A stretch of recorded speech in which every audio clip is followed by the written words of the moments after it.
nous allons vous présenter l'environnement construit de la ville de Tréguier, ainsi que son patrimoine, ses ruelles, ses quartiers et ses habitations. Le patrimoine de Tréguier est très riche et comporte de différents monuments classés.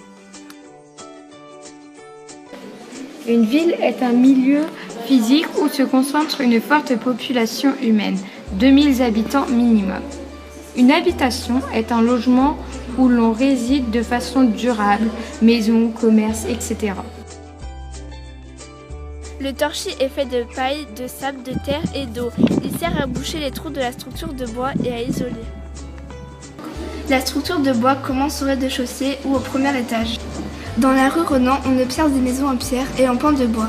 Elles sont faites en bois et en pierre, elles datent du XVIe siècle.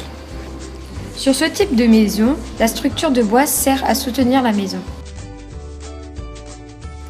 Les portes du quai s'appellent ainsi car c'est les portes de Tréguier et qu'elles sont sur le quai. Elles datent du XVIIe siècle. À l'époque, elles servaient à surveiller le trafic maritime et les arrivées des ennemis. La maison du Tisserand a été construite au XVIe siècle. C'est une maison à pans de bois remplie de torchis. À l'intérieur de la maison, il y a 3 étages. Le rez-de-chaussée qui servait de commerce, le premier étage qui servait d'habitation et la cave qui permettait de stocker les produits. Autrefois, sur les maisons, la couverture était en chaume. 3. Le bâtiment le plus ancien de la place est l'église. Ce bâtiment sert à prier. Les bâtiments se ressemblent tous sur la place car ils ont été construits à la même époque et qu'ils ont la même fonction, c'est le commerce. Les 2 fonctions d'usage des habitations entourant la place sont le commerce et le logement des personnes. Une maison en encorbellement est une maison en surplomb d'un plan d'un mur. Son intérêt est de gagner quelques mètres carrés et aussi de protéger la façade en pan de bois de la pluie.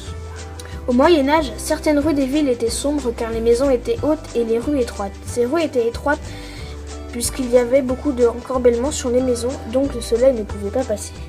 À l'époque, pour chauffer et éclairer les maisons, on allumait des bougies ou des lampes à huile pour éclairer la maison.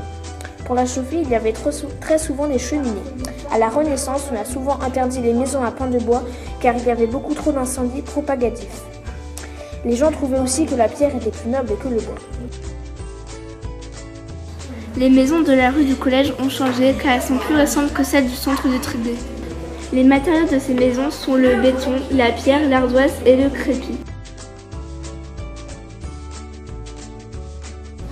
Les matériaux de construction sont la pierre recouverte de ciment et les structures de bois recouvertes de torchis. Les différentes fonctions d'usage de ces bâtiments sont le commerce et les habitations. Les différences des habitations sont les matériaux de construction et aussi leurs fonctions d'usage. Les habitations de Tréguier ne sont pas toutes semblables parce qu'elles n'ont pas été construites à la même époque. Ces habitations n'ont pas la même fonction. Il y avait des maisons de commerçants, d'artisans, d'armateurs ou bien de simples habitations. Elles ont été aussi ravagées pendant la Ligue 1589-1592 et lors de leur reconstitution, les ornementations n'ont pas été refaites. Les gens trouvaient aussi que la pierre était plus noble que le bois et aussi plus résistante à cause des incendies. Elle a donc succédé au bois.